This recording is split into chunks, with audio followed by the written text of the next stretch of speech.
At TVC News, wherever the big news story is happening, we're geared up to break it. TVC News, first with breaking news. This week, views scarcity resurfaces across Nigeria as government stakeholders are short of adequate supply. Plus, the Nigeria Deposit Insurance Corporation Interim Management Committee has approved an increase in the maximum deposit insurance coverage levels for all licensed deposit-taking financial institutions with immediate effect. Outside Nigeria, the U.S. Federal Reserve held interest rates steady, says it is still leaning towards reductions in borrowing cost. Of this and many more are what to expect on the show today. I am Frank Obalope, and this is Business Week. Thank you, everyone, for joining us. Let's begin with some of the major stories of the week. President Bola Tinubu says his administration is investing in technology tailored towards ensuring transparency and accountability in government. The president said this will accelerate public sector performance and service delivery to the Nigerian people. The president disclosed this during a meeting with Microsoft founder and philanthropist Mr. Bill Gates on the sidelines of the World Economic Forum special meeting in Riyadh, Saudi Arabia. He said technology was a potent weapon against corruption and financial impropriety in public service, while expressing his unwavering commitment to delivering reliable technology that will support a national consumer credit system and other new critical government interventions for Nigerians. In his remarks, Microsoft founder informed the president of a one identity technological platform that could integrate variety data while explaining the centrality of data harmonization to planning, security, and tax efficiency. And of the Major Energies Marketers Association of Nigeria, MMAN, says it expects over 300 million liters of premium motor spirit from 8 vessels to ease fuel scarcity and queues in Lagos and other parts of the country this week. MMAN chairman, Mr. Hope Stockman, said this in Lagos while addressing newsmen due to recent developments nationwide. The chairman said MMAN is actively coordinating with its members in Apapa and other locations to ensure that fuel was loaded and distributed to retail outlets safely and quickly. According to him, the organization is working closely with the Nigerian Midstream and Downstream Petroleum Regulatory Authority and other stakeholders to eliminate fuel queues and restore stability. Our members in Apapa and other locations in Lagos are taking products from 8 vessels this week with over 300 million liters of PMS, which is well above our normal levels. We are actively coordinating with our member companies through swaps and other supply arrangements to ensure member stations remain stocked. Our depots will extend their loading times to ensure we load out as much as we can, including tomorrow. Our partners in NATO and PTD have assured us of their support to make sure the product gets to the retail outlets quickly and safely. I am aware that the official channel of IPMAN is on board and is doing everything possible to clear the queues. We are working in partnership. They're engaged with the authority, they're engaged with NNPC, they're engaged with their suppliers. Everybody, all the associations are focused in alleviating the suffering of the masses. At this point in time, the most important thing is to get rid of the queues. The Nigeria Deposit Insurance Corporation Interim Management Committee has approved an increase in the maximum deposit insurance coverage levels for all licensed deposit-taking financial institutions with immediate effect. The managing director and chief executive of the corporation said the decision was to ensure that the coverage was limited but adequate enough to protect a large number of depositors, credible enough to prevent the destabilizing effect of the banking sector. Helen Osamidekin's report. Principle 8 of the International Association of Deposit Issuers Core Principles for Effective Deposit Insurance advised jurisdictions to periodically review their deposit insurance coverage to ensure that it is credible and cover large majority of depositors to prevent risk of bank runs, but leave a substantial amount of deposits exposed to market discipline. Based on this and many more, the Interim Management Committee of NDIC has now increased the minimum deposit insurance coverage levels for all licensed deposit-taking financial institutions. The adjustments have Deposit Money Bank's maximum deposit insurance coverage from 500,000 naira to 5 million naira, which will provide full coverage of 98.98% of the total depositors, compared with the current coverage of 98.20%. For microfinance banks, the minimum deposit insurance coverage moved from 200,000 naira to 2 million naira to provide full coverage of 99.27% of the total depositors, compared with the current level of 98.76%. In terms of value of deposit covered, the revised coverage will increase the value of deposit covered by deposit insurance to 25.37% compared with the current cover of 6.31% of total value of deposits. For microfinance banks, will increase the value of deposits covered by deposit insurance to 34.43% compared with 14.38% of total value of deposits currently covered. Primary mortgage banks have its minimum deposit insurance coverage from 500,000 naira to 2 million naira and would provide full coverage of 99.34% of the total depositors, compared with the current 97.98%. The adoption of the revised maximum deposit insurance coverage is supported by the corporation's current funding, represented by the balances in the various deposit insurance funds, expected annual premium collection, enhanced supervision that will reduce the likelihood of bank failures, effective bank resolution framework, and other funding arrangements provided by the NDIC Act of 2023. And elsewhere in the week, the Nigerian Automotive Industry Development Plan 2023 to 2033, approved by the federal government a few months ago to drive the recovery of the country's automotive industry, is an initiative that will help the sector thrive. This formed part of the discussion at a meeting of the officials of the Association of African Automotive Manufacturers put together by the National Automotive Design and Development Agency.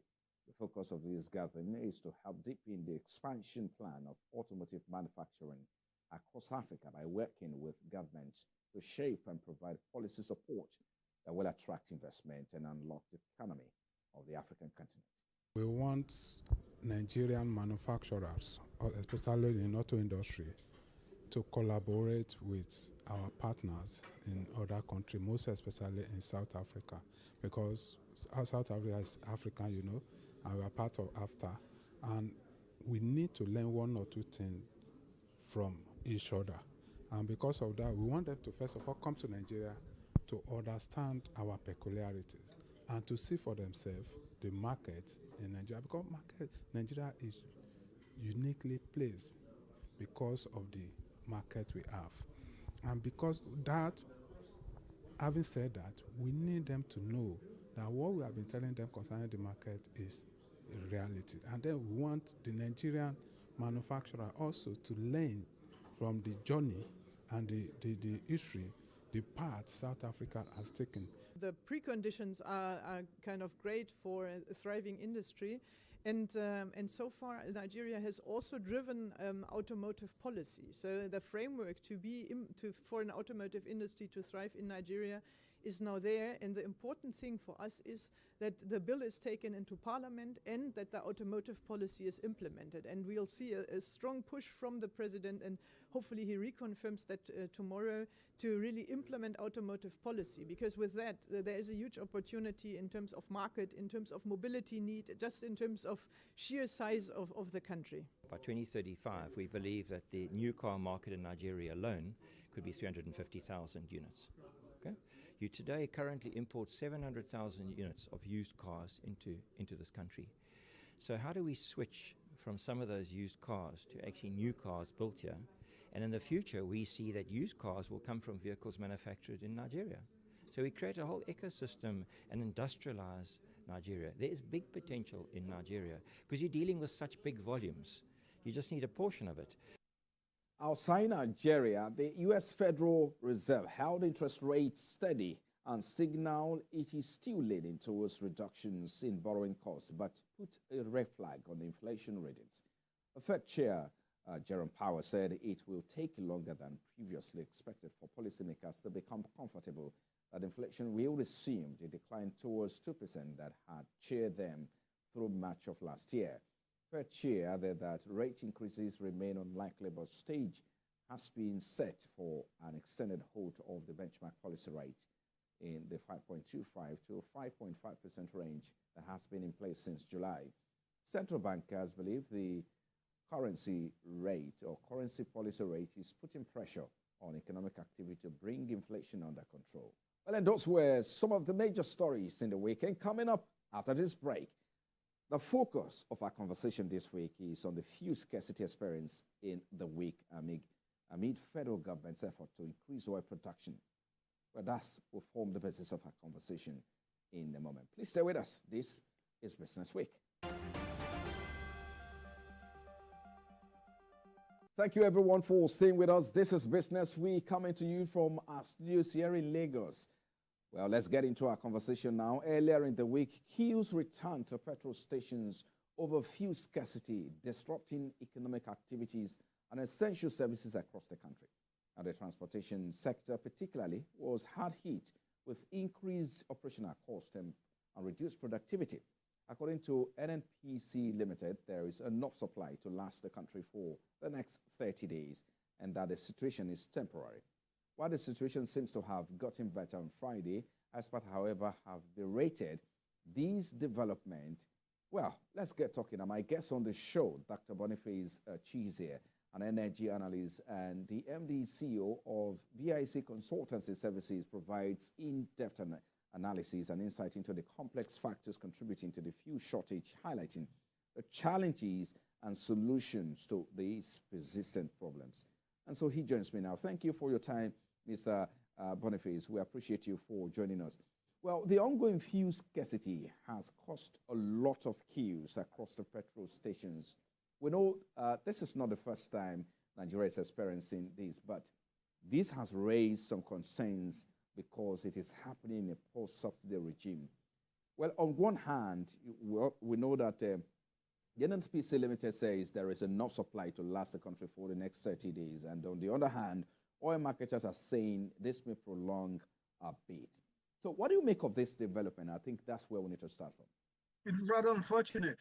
You know, this is a country that is supposed to be one of the top 10 OPEC members, crude oil producers in the world. I don't know of any other OPEC member that's had this sort of experience, which you have in Nigeria. It's becoming continuous, it's becoming routine, and it's becoming nauseating. It's a terrible situation to have. You wake up and suddenly you don't have PMC, you don't have fuel, you don't have go to the stations, you can't find petrol and so on. And you have queues everywhere. And it upsets the entire place. Now, I've listened, I've read comments. They said, for instance, Dangote's refinery is beginning to deliver, using all the trucks, so they don't have and then the ships that are coming, the ships of them are not large enough. So they're using, they're using intermediate capacity ships, to take the planes from and so on, that their maintenance, this is a time for maintenance overseas. I've read a few comments, but I think that one is at a loss, that this should be happening. Now, this country, one must say, we punch terribly below our weight. We come short in so many respects. Why should this be the case? And often what you want to say to yourself is that this happens because those who are in charge, there are no consequences. One would expect, if the first time this happened, those in authority took matters seriously and they're determined to stamp it out, make sure it does not happen, and they looked at it objectively, dispassionately, to isolate and identify what has been the cause, and then to assign responsibilities for that cause, and then to follow it up with adequate penalty. I'm sure some lessons must have been learned by now. But in this country, we don't ever take, We don't seem to take management seriously. We don't seem to factor in the fact that governance is about the well-being of the citizens. You look at the government, what it has done so far, what the steps that the government has taken so far. Yes, it's okay. The president is trying to take some bold steps, bold decisions others didn't take, but those decisions are affecting the common person. So people are suffering. They're suffering in the land. Well, the federal government says it has plans to increase domestic production of fuel with the Port Harcourt refinery coming on board soon. So what's your take on the effectiveness of these plans in addressing the currency, the current scarcity? And talking about the main factors you mentioned earlier, which of course is contributing to the fuel scarcity in Nigeria, what would you say is the root cause of this problem? Well, I think the root cause is that if you don't plan, you plan to fail. And so we've not done our planning very well. Take the Port Harcourt refinery. How many times have they told us that the thing is coming on stream, we'll start production? We started hearing that from Christmas. So what is holding that? How much money have we sunk into around maintenance of Port Harcourt refinery? How many? What? So these are challenges. So you have these challenges, and then we don't getting things right. We talk about OPEC quota and the fact that we're not beginning to ramp up the production, and then why should that be a problem? Now you have theft. You have a mini economy that is below the radar, oil theft, particularly in the Niger Delta, and so on, and we're living with it. And then in the process you have insecurity everywhere. So people are being killed everywhere. Military people are being killed everywhere. So I think that we better sit up. I think that we are not really getting it right. And that's something I just came off program. This giant was what? That's the title of the presentation made by Dr. Fayemi, the former governor of Ekiti State. This is a giant by all accounts. Nigeria is a giant by all accounts. But people are saying we're not a giant, we're not who we are. Giants is by size. But you can be a giant, with a feet of clay, and that's what we are. So we are, you can't take that away from us. We are the largest economy in Nigeria, in Africa. I saw some ratings recently saying that South Africa has overtaken Nigeria, then it's Egypt, and then it's Algeria, and so on. Nigeria is fourth. I said, we say that to the Marines as far as I'm concerned. Our level of production, goods and services, GDP has not fallen. What has fallen is that you have your rate of exchange. The thing has depreciated. And so they use the same thing to now, take the thing in Naira and then they measure it, they say you are. Also, okay, they can say that. So that's measurement. But Nigeria, by all accounts, remains giant in Africa. But we don't seem, to be getting our acts right. I think that's the reality. Well, apart from the Port Harcourt refinery, we also have the Dangote refinery, which is also coming on stream as well. They will start production, and of course, yes, diesel production has started. But on the other hand, NNPC Limited is teaming up with other stakeholders, such as the oil marketers, to ensure adequate supply of petrol. With this sort of collaborations, do you see some respite coming the way of Nigeria in terms of sustainable solutions? Because if you have the Dangote, you have the NNPC Limited also putting in forth the Port Harcourt refinery, this collaboration, of course, should pay off at the end of the day. Talk to us. Well, I hope that we should live in hope. We hope that there'll be some respite. Otherwise, we're all in trouble. But if you look at those things you mentioned, those entities you mentioned, for instance, why is Dangote refinery slow in releasing PMS? Well, to the pumps. I hear that it has to do with the pump price and so on and so forth. It's okay. I think we hear it's released diesel and so on, and then the price of diesel has collapsed. Sometimes we had 1,000 naira a liter. At some point in time, I think it's gone below 1,000 naira. But this should happen. If you ask me, I think Dangote refinery, the expectations, the hopes we anchored on that refinery, I know it's slow in coming. So if you have this, Nigeria has in its territory a production entity that's put this program to produce 50,000 barrels a day of crude. We shouldn't be going through all this trouble we're going through. We shouldn't be talking of really, it's a terrible thing. So this thing is happening, and Dangote cannot even find sufficient crude to refine. And Dangote has to go and source crude from America. And the cruise will bring the cruise from America, and in the process of bringing the cruise from America, there are also challenges, also of issues, also of delays. Now, we sell crude to Dangote in, say we sell to Dangote in Naira, that should impact on the rate of exchange. You know, should impact, because what's happening before is that with 30% of available foreign exchange is given priority dedication to importing PMS. Now, if you remove 30% of your demand on exchange and you put it in your supply, that should impact trade exchange. I know people go about crying, you know, so you can't do this. What Cardoso is doing, it's playing games and so on. You must have productivity. So we have to wait until we have productivity. We have to wait until the bottom has fallen off this economy. Is that what they are saying?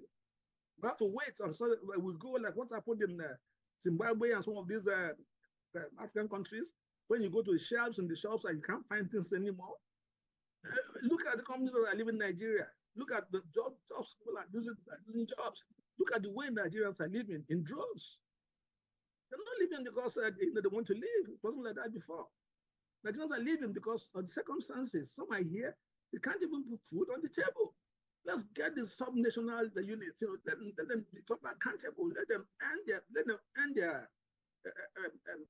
end their monies and let them pay tax to the center for common services. That's the way forward.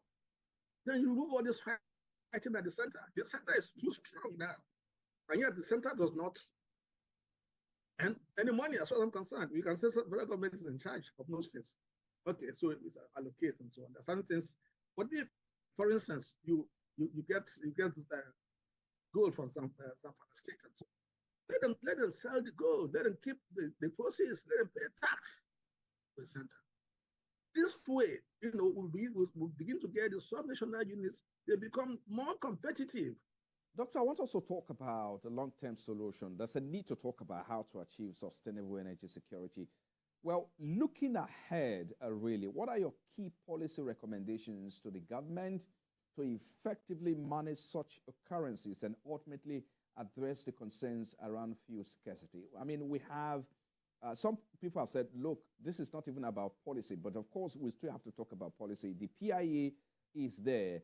How much of that have we been able to implement? In terms of implementation as well, we also need to talk about that, isn't it?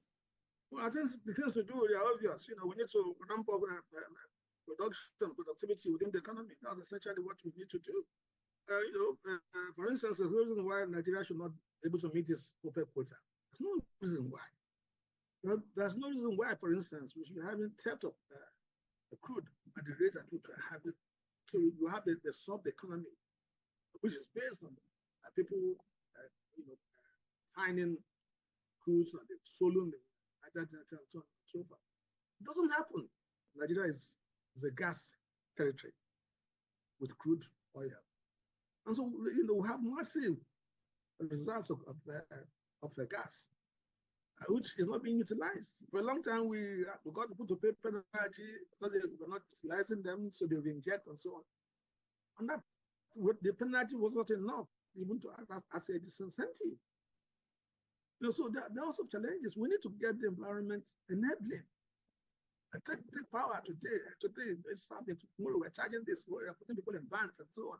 We're increasing rates astronomically in a way that is very destabilizing. So lots of challenges. As we attempt to address, there are many.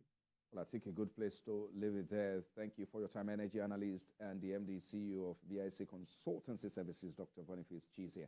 Thank you for your time on Business Week. Thank you, Frank. Well, you are still watching Business Week coming to you from our studios here. Just before I let you go, let's tell you that the CBN has set a new exchange rate to calculate customs import duties. Nigerian importers will now be charged 1,164 naira, 8 kobo per dollar for import duty. The new rate represents a 1.27% uptick from the previous rate of 1,150 naira, 16 kobo per dollar. While the Center for the Promotion of Private Enterprise is asking the Central Bank of Nigeria to adopt a framework that minimizes volatility in the customs duty exchange rate. Founder of the center, Dr. Muda Yusuf, in a statement said the frequent changes in the customs duty were detrimental to production for the rail sector, especially with volatility in the foreign exchange market. Well, and that's our show this week. Many thanks for watching. I am Franco Malape. Bye-bye for now.